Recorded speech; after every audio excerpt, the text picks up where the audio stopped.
고발 사주 의혹과 관련한 공수처의 전격 압수수색에 국민의힘은 심각한 야당 탄압이라며 반발하고 있습니다. 민주당은 국민의힘도 공범이라고 주장하면서 공세 수위를 높이고 있습니다. 국회 취재기자 연결합니다. 이경국 기자.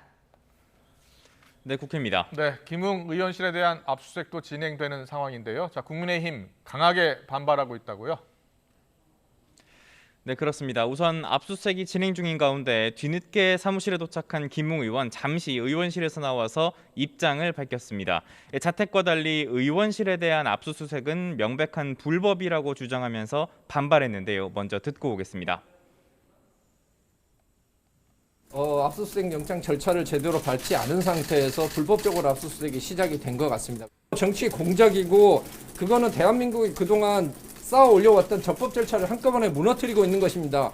공수처장은 여기에 대해서 책임지고 즉각 사퇴하십시오. 네, 김 의원뿐만 아니라 이준석 대표를 포함한 국민의힘 지도부도 의원실을 찾아서 압수수색에 항의했습니다.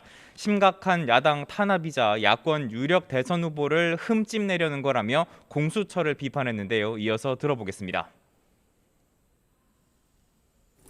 고발을 받자마자 바로 그 다음날 의원회관에 와서 야당 국회의원의 사무실을 뒤진다는 것은 있을 수가 없는 야당 탄압의 명확한 의도를 가진 것이다.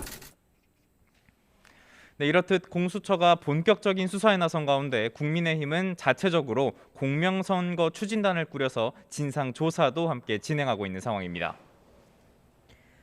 네, 민주당은 국민의힘과 윤석열 전 총장을 향한 공세 수위를 더 높이고 있다고요? 네, 그렇습니다. 민주당 송영길 대표 오늘 아침 회의에서 윤석열 전 총장이 그제 기자회견에서 오만방자한 언행으로 국민을 겁박하는 등 뻔뻔함에 극치를 보였다고 맹비난했고요. 또 문제가 된 열린민주당 최강욱 대표 고발장과 유사한 초안을 국민의힘 정점식 의원이 당에 전달했다면서 국민의힘 역시 책임을 면하기는 어려울 거라는 입장을 밝혔습니다. 들어보시죠. 이러면 이미 국민의힘이 공범으로 참여하게 된 것입니다. 자체 조사를 통해 분명한 입장을 밝히는 것이 공당으로서의 최소한의 국민에 대한 자세다.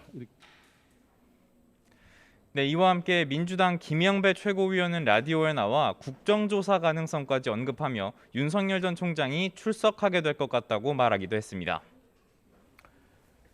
여야 대선 주자 행보도 살펴보겠습니다. 민주당은 슈퍼위크를 앞두고 있고요. 국민의힘은 경선 후보 압박 면접을 이틀째 이어가고 있죠. 네, 그렇습니다. 우선 내일과 모레 민주당은 불모지인 대구 경북과 강원 지역에서 각각 순회 경선을 치릅니다. 대권 주자인 이재명 경기지사는 오늘 자영업자와 소상공인 등을 위한 공약을 발표하는 등 민생 문제에 집중했습니다. 한편 의원직 사퇴라는 초강수를 던진 이낙연 전 대표는 사흘째 호남 표심 잡기에 주력하고 있습니다. 모레 진행될 1차 슈퍼위크에서 격차를 좁힌 뒤에 지지층이 두터운 호남 지역 경선에서 역전한다면 승산이 있다는 판단입니다. 반면 영남 출신인 이재명 지사 호남의 전략적인 지지를 기대하는 분위기입니다. 정세균 전 총리와 박용진 의원도 오늘 전북 지역에서 호남 지역에 공을 들이는 모습을 보였습니다. 이런 가운데 국민의힘 어제에 이어서 오늘도 대선 경선 예비 후보를 대상으로 압박 면접을 진행하고 있습니다. 오늘은 황교안, 윤석열, 하태경, 원희룡 후보 등 6명이 질문을 받습니다. 진중권 전 동양대 교수 등 면접관들은 오늘도 말 그대로 날선 질문을 쏟아냈는데요. 윤석열 전 검찰총장을 상대로는 시작부터 고발 사주 의혹 질문이 이어졌습니다. 들어보겠습니다. 정치 공세로 몰아가지고 지금 빠져나가려고 하시는 게 아닌가라는 강한 의구심을 좀 갖고 있습니다. 어떻게 대답하시겠습니까?